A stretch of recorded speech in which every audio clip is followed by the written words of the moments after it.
Hello and welcome to IMARC's Talk It Forward dialogue.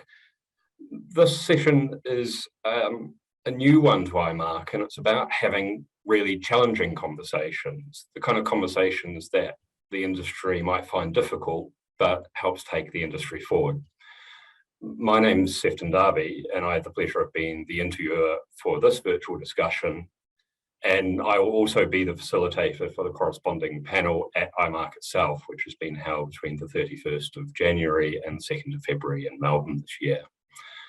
IMARC itself is a collaborative effort between its founding partners, AusMine, AusIMM, the Victorian Government, and Minds and Money.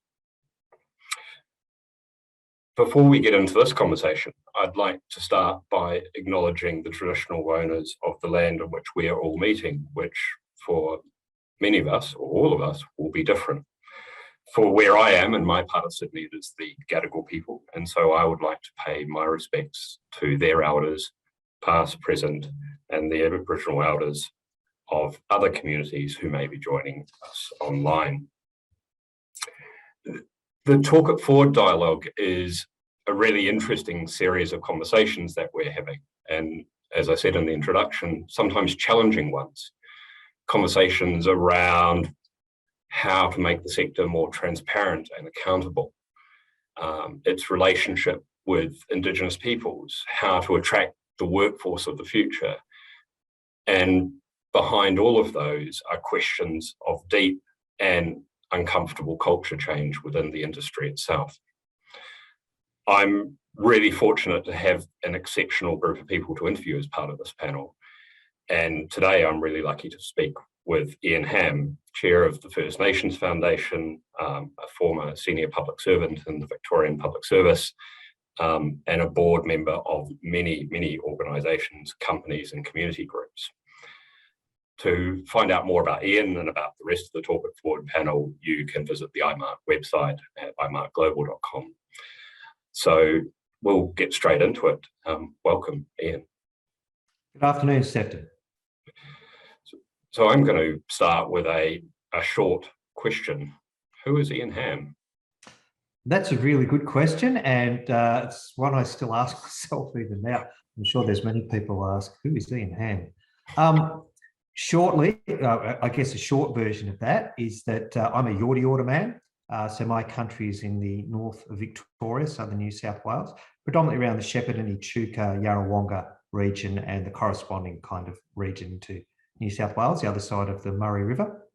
So first and foremost, it's important I acknowledge the traditional owners of the lands that I'm on today, and that's the Bunurong people here in Melbourne, and I pay my respects to their elders past and present.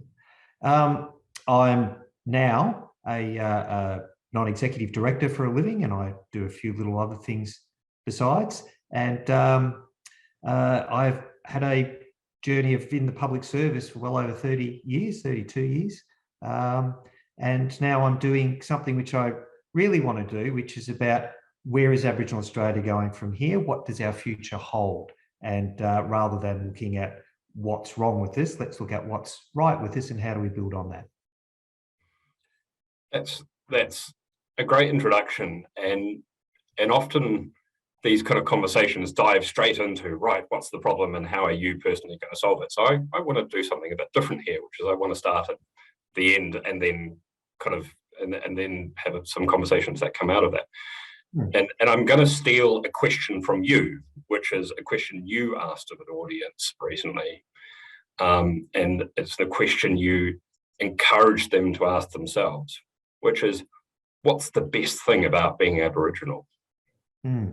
And that's actually a really interesting question because not many people ask it. Too often we frame Aboriginal people and Aboriginal communities through the lens of disadvantage and what is wrong with things in the Aboriginal community and so forth. But the really important question is, what's right about being Aboriginal? What's good about being Aboriginal? Or as I put it in one meeting, what's good about being a black fella?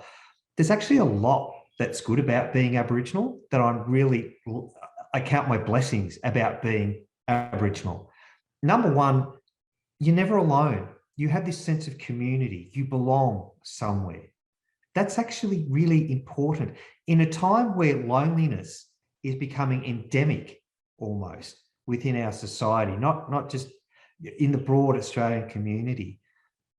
Fundamental thing about the Aboriginal community is we first and foremost think of ourselves as an interconnected community. That sense of belonging, that sense of never being alone, that sense of having a mob that you belong to, whether it's your family, your extended family, your clan, your tribal community, your place-based community. So I'm Yorta Yorta, my country's up in the north of Victoria, but I'm part of the Melbourne community. That's a really wonderful thing that I think the Aboriginal community does better than anyone else. I also think that that sense of belonging to place more than anything else, we're the only ones who for thousands of years, who have an embedded footprint that they can literally trace back through the generations to where we virtually do become part of the environment, do become part of the earth and the waters and the winds and the skies. That's something which is really wonderful about being Aboriginal. I think that there's lots and lots of things. That thing about, I hate using the term resilience because I think often in Australia we latch onto a term, we just cook it to death. Resilience is one.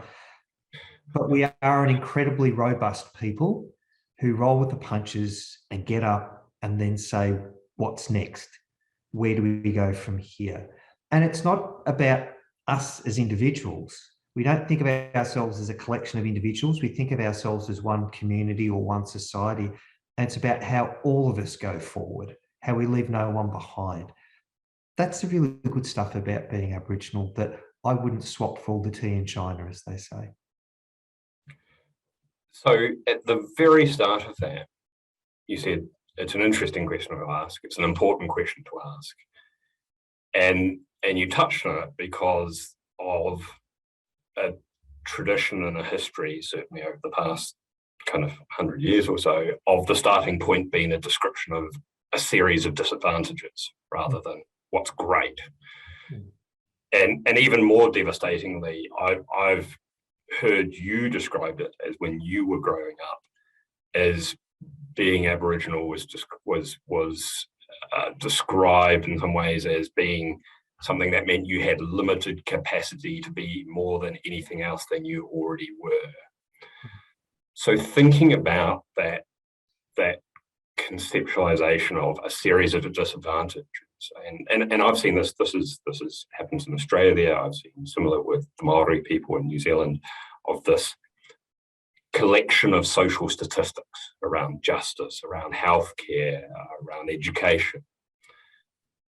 Talk to me about how you see that and why you've been so assertive about changing the starting point in terms of how you describe yourself, how you describe the relationship between Aboriginal people and society as a whole.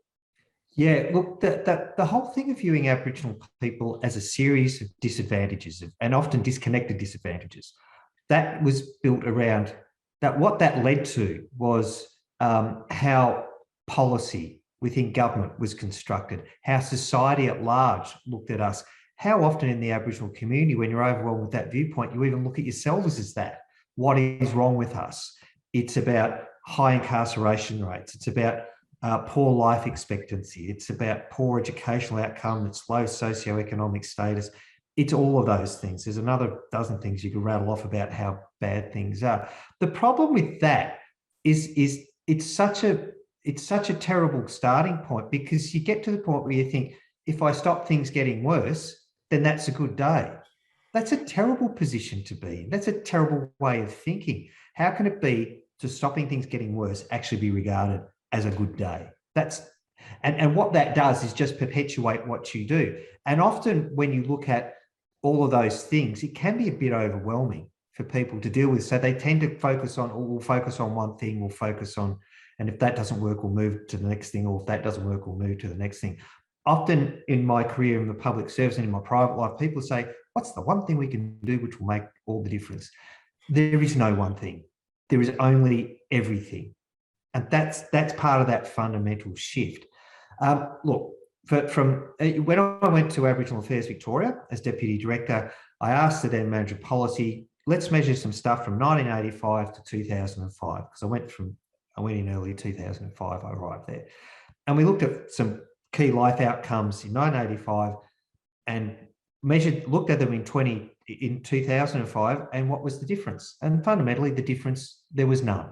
So for all the millions of dollars, tens of millions, if not hundreds of millions, the Commonwealth and the state of Victoria had spent on Aboriginal people in that 20-year period, we'd made no difference, because we looked at, let's focus on education. And when that didn't change everything in 3 years, let's focus on economic stuff. And when that doesn't work, it's justice or it's health.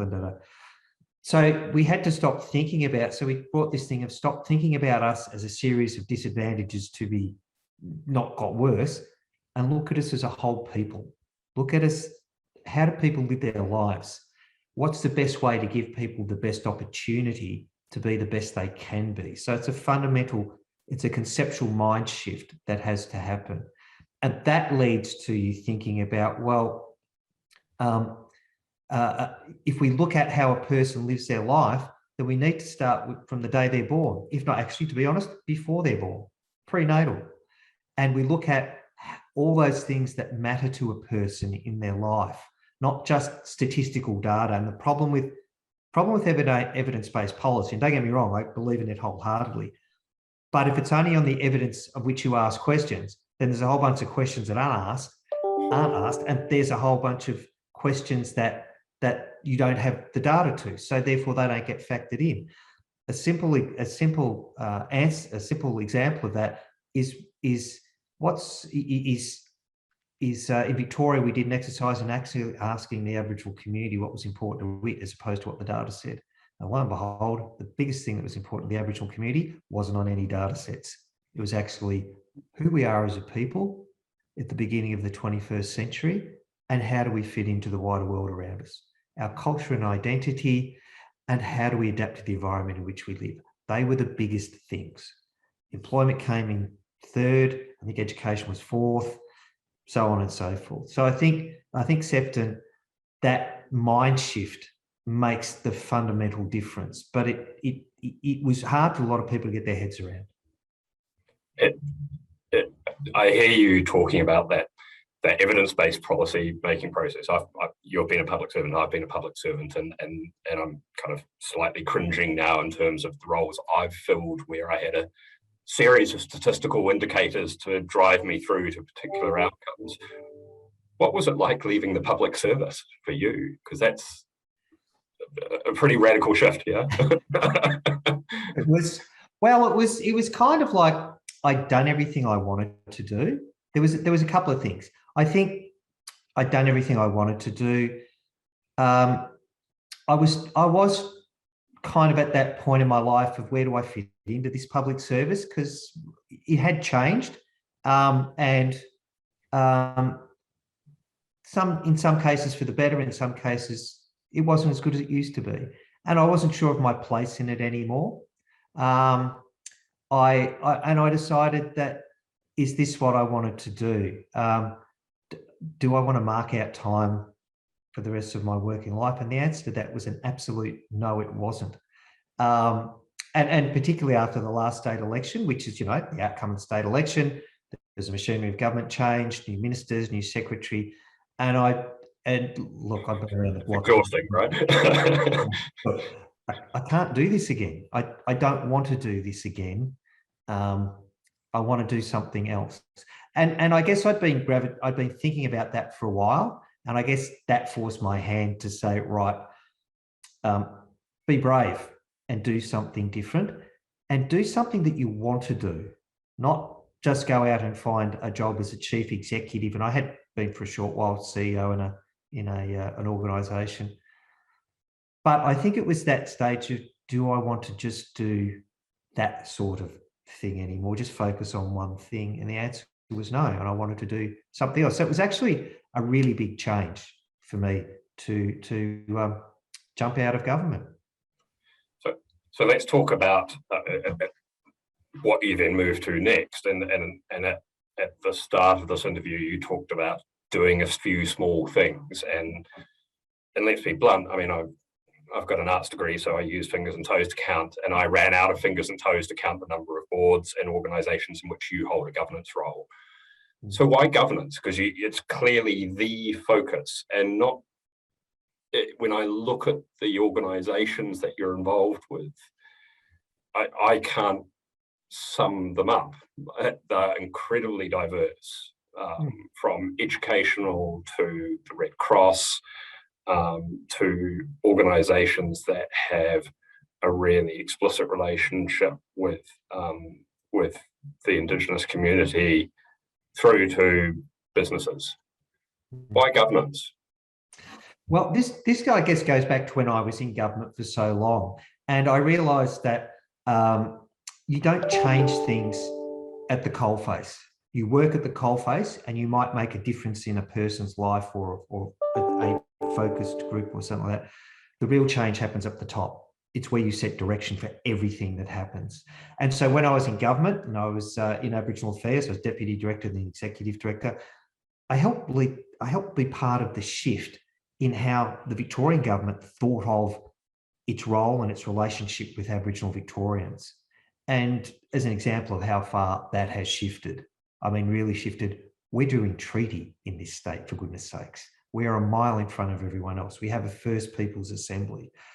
I like to think I helped lay the groundwork for where we are now by shifting how the conceptual understanding of Aboriginal people were, and not fixing us as a problem, but where we might be in the future. So going to governance, so that big shifting, looking over the horizon, not even looking at the horizon, but looking over the horizon. That's what I did when I was in government. And that's where I thought I wanted to be in a post-government career and in a present governance career, was to be with organisations involved in not only ensuring their good management and their good administration and ensuring they deliver on what they're supposed to do, but where are they going?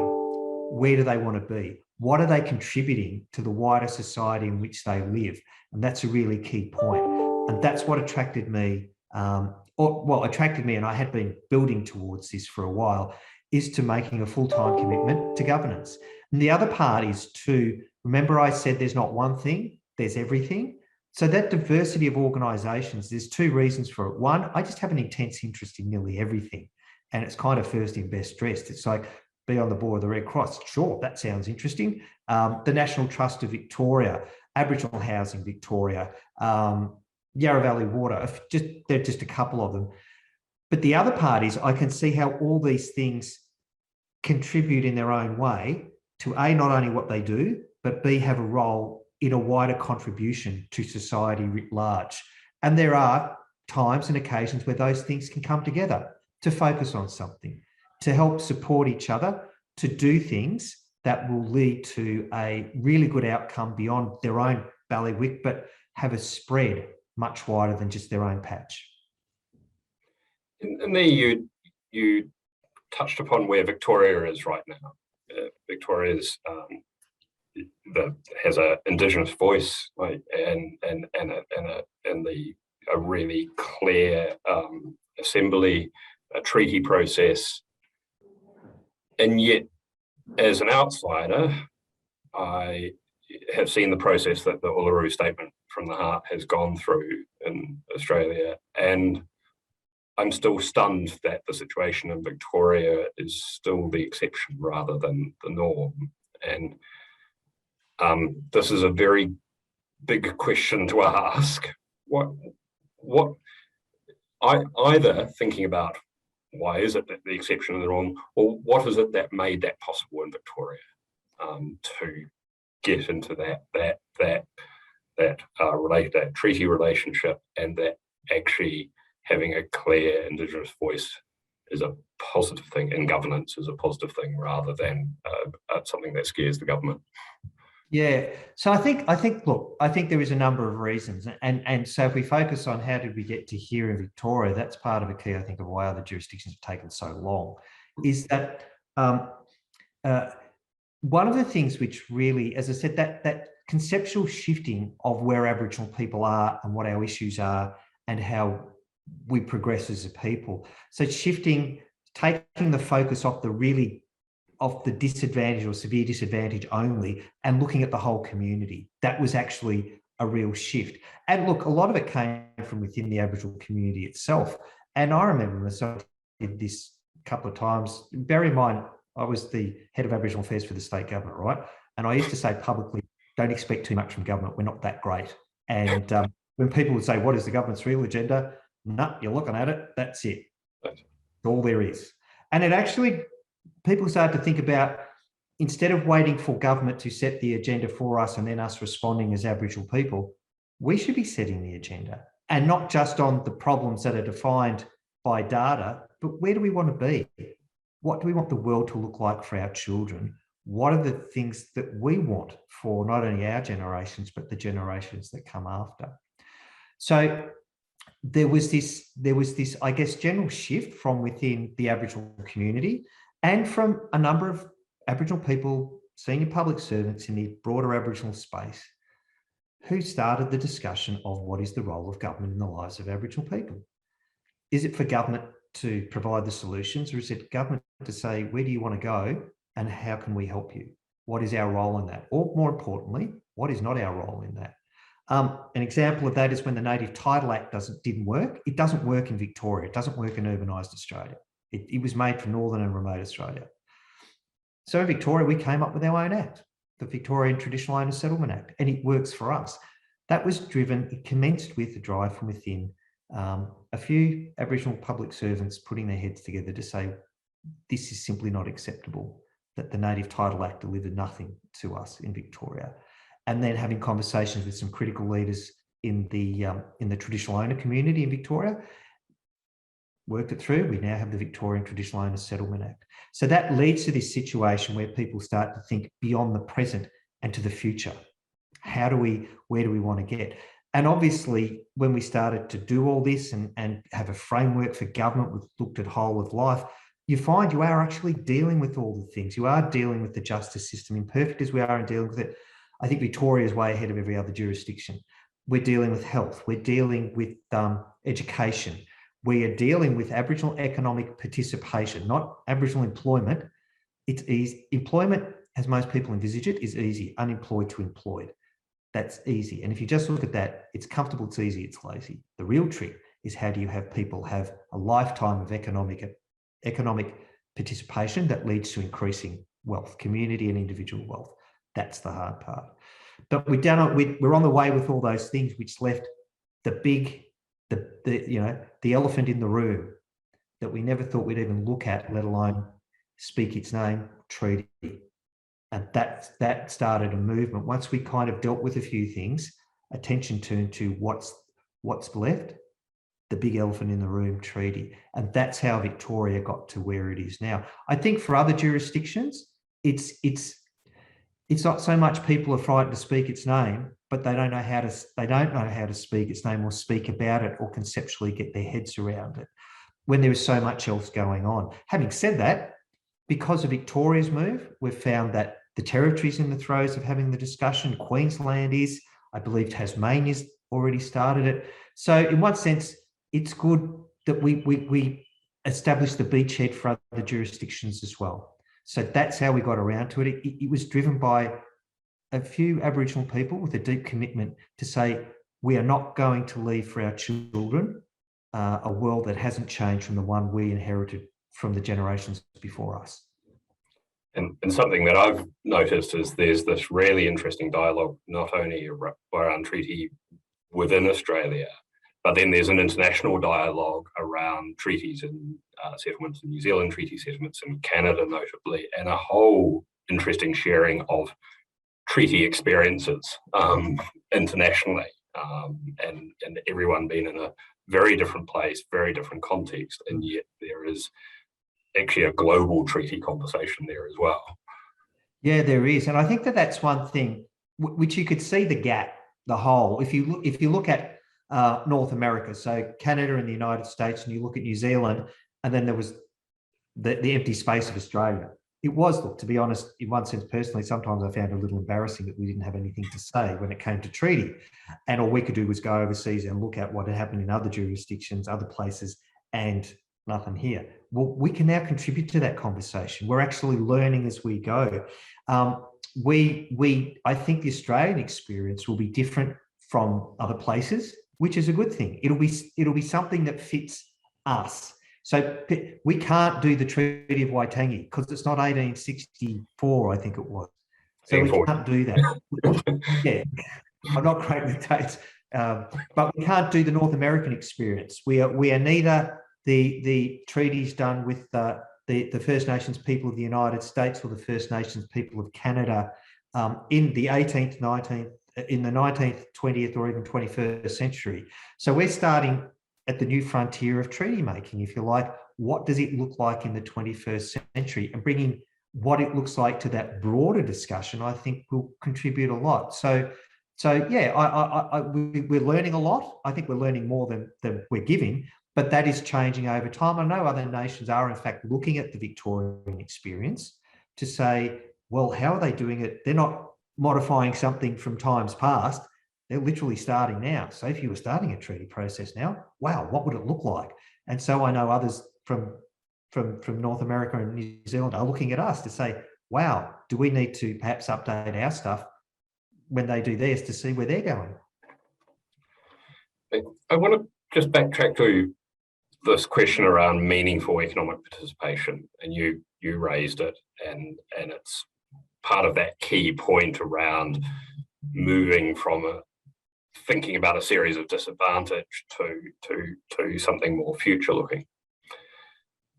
Now I can walk into the head offices of most companies and I can pick up a shiny annual report or a sustainability report, and many of them will faithfully report on percentage of employees who are Aboriginal, percentages of procurement or local businesses where they've sourced from local Aboriginal businesses. And then it tends to kind of stop there. So what's the difference between that and economic participation? Because I think one is often mistaken for the other. Yeah, that's absolutely correct, because often it's looked at what can a business or a sector do for Aboriginal people, as opposed to where do we as Aboriginal people want to be in terms of the economy. Now, this goes to something which we looked at in I think it was the 2007-8 era, and now extrapolated in Victoria, we're about to develop our second Aboriginal economic strategy. But it was fundamentally Aboriginal people looked at solely through the lens of social policy. And social policy usually applies to social problems. And it's about fixing social problems, or as I said earlier, it's about making sure things don't get worse. So that can be health, that can be education, that can be well-being, all of those type of things, justice, so on and so forth. But fundamentally, Australia as a society can be broken into huge, big pillars when you look at it through the eyes of government and how it thinks and how it works the world out. Social policy and economic policy. And all the eggs in the basket, or most of them, had been in the social policy basket when it came to Aboriginal stuff. What we hadn't done was look at the economy, and the question being asked, how do we use the economy to address issues of Aboriginal social disadvantage? And it wasn't based on giving a person a job, because if that's all you do, then you'll still be in the same problem, because you have to do everything, as I said. But the idea of Aboriginal economic participation, and it's a very fundamental truth in our society, particularly as, you know, the sort of economy we're in, if you've got cash, the more cash you have, the less rubbish you have in your life, basically, because you can afford a roof over your head. You can put food on the table. You can send your kids to have a decent education and a better life than you had, but you need money to do that. I mean, that's breaking down economic wealth to its very basics. The people want a roof over their heads, a future for their kids, and food on the table. That's not too much to ask for. So then it became, and then that goes to, well, what is economic participation? Because it's no use giving Aboriginal people just a job, and if that's all we do, then where's the progress? Where's the opportunity to be better than the generations before, or have more security than the generations before, and ensure the future generations are set up from a better starting point than we are? So that's where thinking of the economy from the Aboriginal perspective is not about what companies can do for us, or not about what they do, and how that might impact on us. It's about where do we want to be, and then how can they support us doing that. So when I see, and I think it's a good thing. There's procurement, there's employment opportunity, but there's also Aboriginal people owning businesses, being employers. There's also that notion of the building of wealth for Aboriginal people. Wealth is not a bad thing. Wealth is a good thing, being well off doesn't make you a better Aboriginal person. It just means you have an ordinary life if you don't, right? But if you've got the capacity to have a bit of wealth in your life, to build for the future, to save, to own capital, and by capital I mean a house. By capital I mean other things. Why should not we have that? That's what I mean by economic participation, is having all those things, and not just as individuals, because as I said before, we're a community, we're a collective. It's about ensuring the whole of the Aboriginal community shares in that prosperity, is part of that economic uplift, because there's no point somebody doing that with everybody else down here. We've got to uplift everybody. So as Bill Clinton said apparently said in his 1992 election campaign, it's the economy, stupid. If we get Aboriginal participation in the economy as a happening thing, that will probably do more to alleviate Aboriginal disadvantage than all the social policy attempts since year dot. I looked down at my interview notes and I've got this horrible admission to make, which is I've got a question here that looks suspiciously like, what's the one thing? And so I'll kind of, after this, I'll kind of take those away and rip them up and hang my head in shame. So let me rephrase, just to draw it to a close. You wake up tomorrow and you are gifted this incredible magical power whereby for 5 minutes, all email notifications stop, all texts fail to arrive, and there is this strange, glorious silence across Australia for 5 minutes. And in that strange silence, what should people be thinking about a bit harder? I think more generally, if I think of it's in relation to where we might be as a country, we have a lot of challenges. But the idea should be, let us not think of just the present. Let us think about where we want to be. Let us think about what do we want to leave as a legacy for our children, our grandchildren, and the generations beyond. Let us think about more about our responsibilities than our rights. That's what we should be thinking about. I think about, and when it comes to Aboriginal people, think of us not as a series of problems to be solved. Think of us instead as a people who are capable, who have great capacity, who have a great contribution to make to our country.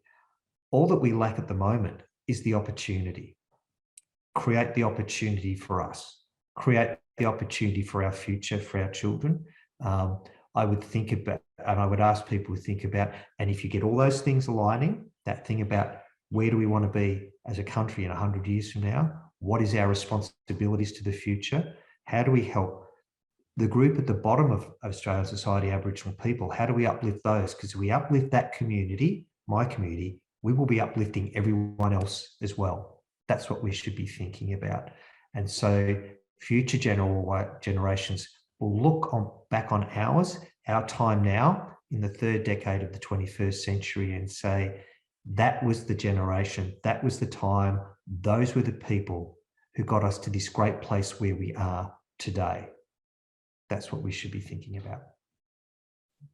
That's a really great place to leave it, Ian. I'm really grateful for the conversation we've had today. I'm really excited about the conversation we're going to have at iMarket itself. The panel we have is a pretty extraordinary one. Joining you will be Professor Lisa Harvey-Smith, astronomer, professor at UNSW and the Australian Government's Women in STEM Ambassador, and the Right Honourable Helen Clark, former Prime Minister of New Zealand, former head of the United Nations Development Programme. And I'm really looking forward to having more conversations around not what is the one thing, but what are these tough challenges for not just the resources sector, but all sectors. Where do people need to think harder and differently and with a particular future focus? So thank you for joining me today. I'm looking forward to meeting you in person next year. And if people are not already signed up to attend IMARC, then go to imarcglobal.com. You can find information about you, about other panelists, about the Talk It Forward dialogue, and about the conference more generally. So thank you for joining us. Thanks, Efton. Cheers.